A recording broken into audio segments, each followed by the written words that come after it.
हरियाणा विधानसभा चुनाव और सभी 90 विधानसभा सीटों पर मतदान 1031 उम्मीदवारों के भाग्य का आज फैसला हो जाएगा। शाम 6 बजे तक वोटिंग चलने वाली है और साथ ही जम्मू कश्मीर के साथ 8 अक्टूबर को परिणाम आएंगे।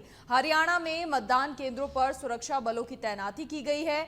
225 अर्धसैनिक बलों की कंपनियां तैनात हैं। पुलिसकर्मी सीसीटीवी ड्रोन से लगातार निगरानी हो रही है और साथ ही 2,30,00,000 मतदाता मताधिकार का प्रयोग करेंगे। पुरुष मतदाताओं की संख्या 1,70,000, महिला मतदाताओं की संख्या 95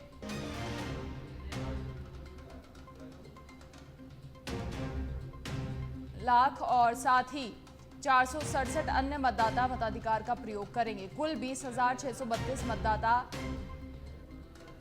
मतदान केंद्र बनाए गए हैं जिन पर मतदान होगा। तो कुल 20,632 मतदान केंद्रों पर आज मतदान हो रहा है।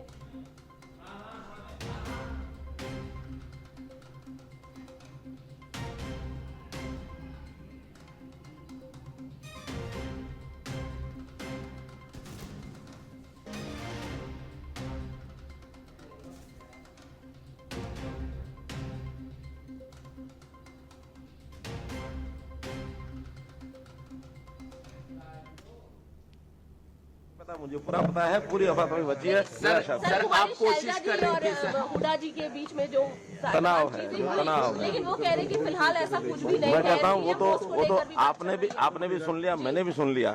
जो उनका तनाव है वो जगजाहिर है, जो बाहर आता है। और इसका मैसेज केवल दो नेताओं का नहीं है, जनता में भी उसका मैसेज है। जनता में भी बहुत बड़ी निराशा कांग्रेस को लेकर के बनी हुई है। कोशिश कर रहे थे शैलजा जी आ जाए, लेकिन तंवर जी भी चले गए। देखिए, मेरी कोई कोशिश नहीं है। मैंने तो अपनी एक ऑफर दी हुई है कि कोई भी आता है उसके लिए यानी द्वार खुला है।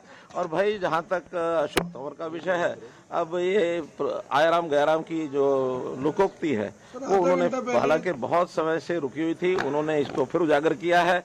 और ये जो कुछ किया है इसके पीछे की कहानी क्या है अनुमान लगाए जा सकते हैं, कुछ निश्चित नहीं कहा जा सकता। दोपहर को 12:30 बजे भारतीय जनता पार्टी की सभा में संबोधित कर रहे हैं और 1:30 बजे 1:45 2 बजे जाके मंच पर चढ़ जाते हैं। कांग्रेस की जरूर कुछ ना कुछ खिचड़ी पकी है, जब पता लगेगा आपको बता। मामा भाई का प्यार बहुत कहानियां गढ़ी जा रही हैं इस बार के चुनाव में। बहुत, जैसे आपने कहा, ये कहानी है, इस तरह की बहुत कहानियां गढ़ी गई हैं इस बार। उसको कैसे देखिए, अब ये कहानियां गढ़ने की स्वतंत्रता सबको है, चाहे वो जनता हो, चाहे नेता हो, चाहे मीडिया हो, सब गढ़ते हैं। और ये कोई नई बात नहीं है। हाँ, जनता के मन में क्या है ये बात सब जानते हैं, आप जानते हैं, हम जानते हैं, जनता भी जानती है। 8 तारीख को सायंकाल तक, दोपहर तक ही इसका सारा परिणाम सामने निकलेगा तो आपको पता लगेगा। 500 करोड़ रुपए की हेरोइन और कोकीन पकड़ी गई, उसकी तस्वीर दीपेंद्र हुड्डा के साथ। कांग्रेस की जो एक मूल स्वभाव, इस प्रकार के लोगों को संरक्षण देना, और ये इसमें से साफ जाहिर होता है कि इतनी बड़ी जो कोकीन की एक खेप पकड़ी गई है, इसका मतलब हरियाणा के नौजवानों को नशे की ओर धकेलने का काम उनकी पूरी प्लानिंग है। और इस प्रकार की प्लानिंग को हमारी देश के प्रदेश की जनता समझती है। जैसे नौकरियां बेचने की बात खुले रूप से उन्होंने कह दी है।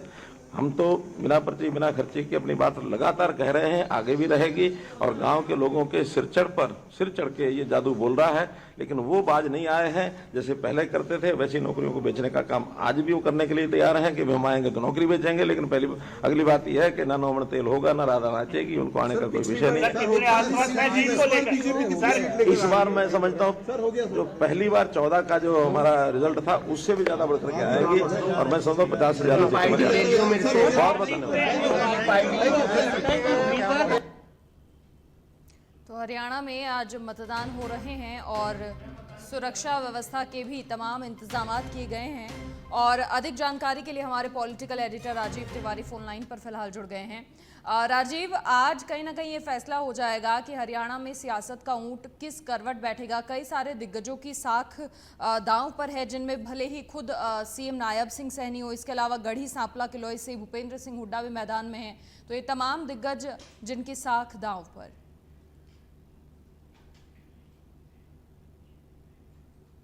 हो गई है। हरियाणा में 90 विधानसभा सीट है और सभी विधानसभा सीट में मतदान प्रक्रिया शुरू हो गई है। सुरक्षा व्यवस्था को लेकर के चाक चौबंद किया गया है। और हर बार की तरह चुनाव आयोग ने यहाँ के लोगों को अवेयर किया है कि पहले मतदान फिर जलपान। उसी क्रम में देखिए कहा जा सकता है कि लोगों के अंदर एक उत्साह है, क्योंकि अभी 7 बज के कुछ मिनट हुए हैं तो कुछ ही लोग जो है अपने मतदान प्रक्रिया में दिखाई दे रहे हैं, लेकिन उम्मीद जताई जा रही है कि 8 बजते बजते भारी संख्या में लोग घरों से निकलेंगे और अपने मत का प्रयोग करेंगे। मताधिकार जो है सबसे बड़ा अधिकार है देश में, और किसी को लेकर चुनाव आयोग ने सबको सजग किया है। सबसे महत्वपूर्ण बात है कि देखिए बिल्कुल आपने सही कहा, अगर देखा जाए तो कांग्रेस पार्टी की तरफ से भूपेंद्र सिंह हुड्डा और भारतीय जनता पार्टी से नायब सिंह सैनी चुनावी मैदान में है, और दोनों तरफ से इन्हीं दोनों नामों को लेकर चर्चा की जा रही है कि अगर भारतीय जनता पार्टी की सरकार बनती है तो नायब सिंह सैनी मुख्यमंत्री बनेंगे और कांग्रेस की बनती है तो भूपेंद्र सिंह हुड्डा बनेंगे। उसके साथ ही देखा जाए तो देखिए कुल मिलाकर कुल जो है 90 सीट पर 1031 उम्मीदवार चुनावी मैदान में है, और सभी लोग अपने अपने हिसाब से चुनाव जीतने की दावेदारी कर रहे हैं। अगर राजनीतिक दलों की बात की जाए तो आपने देखा चुनाव प्रचार के दौरान चाहे प्रधानमंत्री नरेंद्र मोदी की बात कीजिए या नेता प्रतिपक्ष और कांग्रेस पार्टी के वरिष्ठ नेता राहुल गांधी की बात कीजिए, सभी लोगों ने अपने अपने दल की तरफ से लोक लुभावने गारंटी दिए, संकल्प पत्र दिए कि यहाँ सत्ता में आने के बाद हम क्या कुछ विकास करेंगे।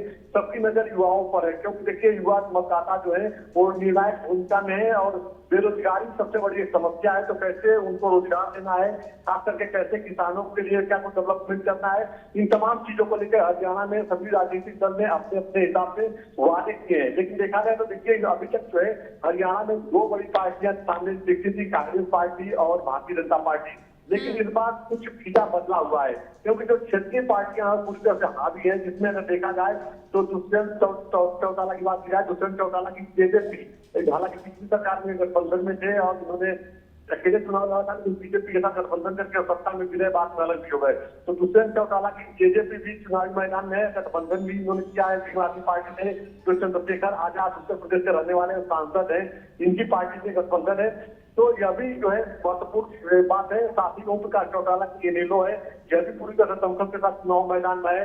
बसपा पार्टी है जिसकी सुप्रीमो मायावती है, वो भी दलितों को लेकर के और ग्रासरूट के जो दलित वोटर हैं उनको किस तरह से मोटिवेट करने में लगातार सफल रही, उनके भतीजे लगातार चुनाव प्रचार किए। और सबसे महत्वपूर्ण बात है कि देखिए आम आदमी पार्टी के जो संयोजक अरविंद केजरीवाल है, लगातार दिन से आने के बाद उन्होंने धुआंधार चुनाव प्रचार किया कहा जा सकता है, और लगातार उनकी पत्नी की सुनीता केजरीवाल पहले भी चुनाव प्रचार कर रही थी, और उनका यही मानना है कि हम जो इस बार किंग मेकर की भूमिका बनेंगे। हालांकि देखा जाए तो ये सभी क्षेत्रीय पार्टियां, चाहे दुष्यंत चौटाला की है या चंद्रशेखर आजाद की या ओम प्रकाश चौटाला की, मायावती, ये सभी किंग मेकर की भूमिका में अपने आप को बता रही है। कुल मिलाकर के 8 अक्टूबर को परिणाम आएंगे, देखना होगा किसकी सरकार बन रही है।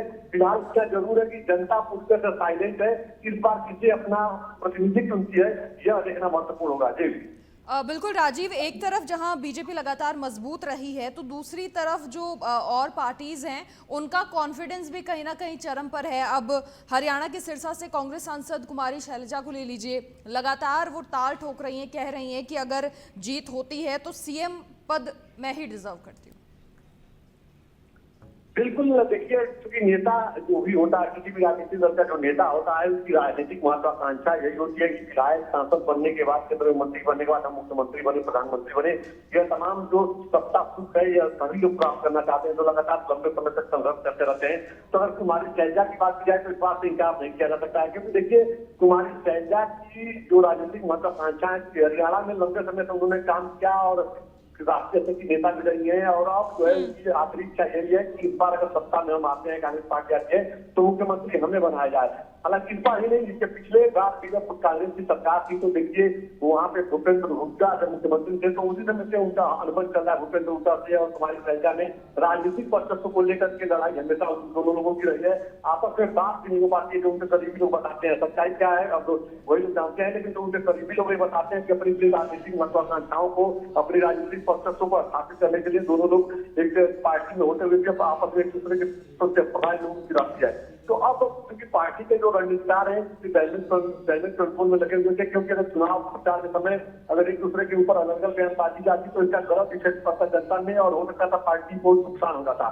लेकिन अब क्योंकि आज मतदान होना है तो अब अपने हिसाब से सभी दावेदारी कर रहे हैं, कौन सत्ता में आएगा, कौन मुख्यमंत्री बनेगा यह तो समय बताएगा। फिलहाल कुमारी शैलजा को लेकर जो आपने कहा इस बात से इनकार नहीं किया जा सकता है कि पूरे संसद के साथ हम फाइट कर रही है और अपनी दावेदारी मुख्यमंत्री पद के लिए वो बता रही है कि अगर कांग्रेस पार्टी जीतती है तो मुख्यमंत्री हम ही बनेंगे और हम ही बनाया जाए, क्योंकि हम ही सबसे बड़े दलित चेहरा है हरियाणा में। जी, इसके अलावा पार्टीज के लिए कई सारी चुनौती भी हैं राजीव। दो बड़ी पार्टियां कांग्रेस और भाजपा की अगर बात कर लें तो भाजपा क्योंकि 10 साल सरकार चलाने के बाद एंटी इनकम्बेंसी है और किसान आंदोलन की वजह से थोड़ा बहुत नाराजगी किसानों में, और फैमिली आईडी और प्रॉपर्टी आईडी भी कहीं ना कहीं चुनाव में मुद्दा। इसके अलावा कांग्रेस 10 साल से सत्ता से बाहर है क्योंकि, और मुख्यमंत्री के चेहरे को लेकर पार्टी के नेताओं में गुटबाजी भी हो रही है जो भी बाहर लोगों तक पहुंच रही है। बिल्कुल। देखिए, सबसे बड़ी बात है कि भारतीय जनता पार्टी 10 साल सत्ता में रही है और बिल्कुल आपने सही कहा। और भारतीय जनता पार्टी देखिए हमेशा प्रयोग के लिए जानी जाती है। आपने देखा होगा जब गुजरात में विधानसभा चुनाव हो रहा था और वहां पर जब चुनाव नजदीक था तो पूरी तरह से पूरी कैबिनेट को, पूरी सरकार को बदल दिया। भारतीय जनता पार्टी में नए लोगों को मुख्यमंत्री बनाने का जिम्मेदारी दी गई।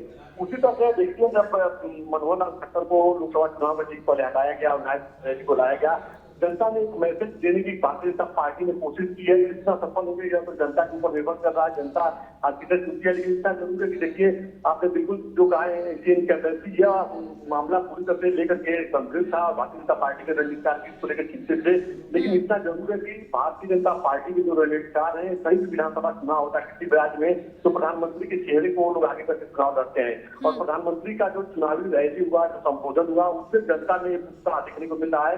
और यही वजह है कि लगातार भारतीय जनता पार्टी के नेता समय कह रहे थे कि प्रधानमंत्री की रैली में जो भारी संख्या में भीड़ आ रही है, जनता जो उनको सुनने के लिए आ रही है, यही हमारी जीत की गारंटी है। और आप देखिए महत्वपूर्ण बात यह है कि आज प्रधानमंत्री महाराष्ट्र जा रहे हैं और आज किसान सम्मान निधि भी जारी करने वाले हैं। तो किसानों को लेकर प्रधानमंत्री ने अभी तक जो डेवलपमेंट के काम किए हैं वह तमाम जो नेता है चुनाव प्रचार के दौरान जनता को बताने की कोशिश कर रहे हैं। और बिल्कुल इस बार बीजेपी ने बहुत रणनीतिक तरीके से चुनाव लड़ा है, क्योंकि जो क्षेत्रीय पार्टियों की तो मुद्दों में मजबूती और गठबंधन देखा है, इसको लेकर वो सजग है। और यही वजह है कि भारतीय जनता पार्टी के जो उम्मीदवार है अपने हिसाब से कंपेन किए, लोगों को अवेयर किए कि द्वारा हम सत्ता में आएंगे तो क्या कुछ करेंगे, डबल इंजन की सरकार आने के बाद क्या कुछ बेहतर किया जाएगा, आने वाले समय में जो विकास नहीं हुए उसको किया जाएगा।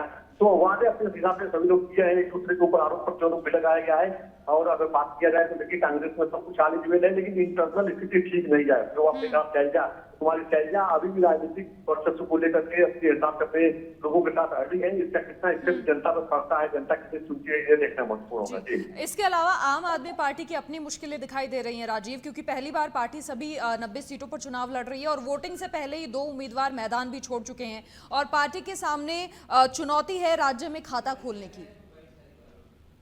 बिल्कुल। देखिए कि अगर आम आदमी पार्टी की बात की जाए तो आम आदमी पार्टी के नेताओं को लग रहा था कि कांग्रेस पार्टी से हमारा गठबंधन हो जाएगा तो हम थोड़ा सा जो सियासी रोड मैप तैयार किए हरियाणा में उसमें हम सफल हो जाएंगे।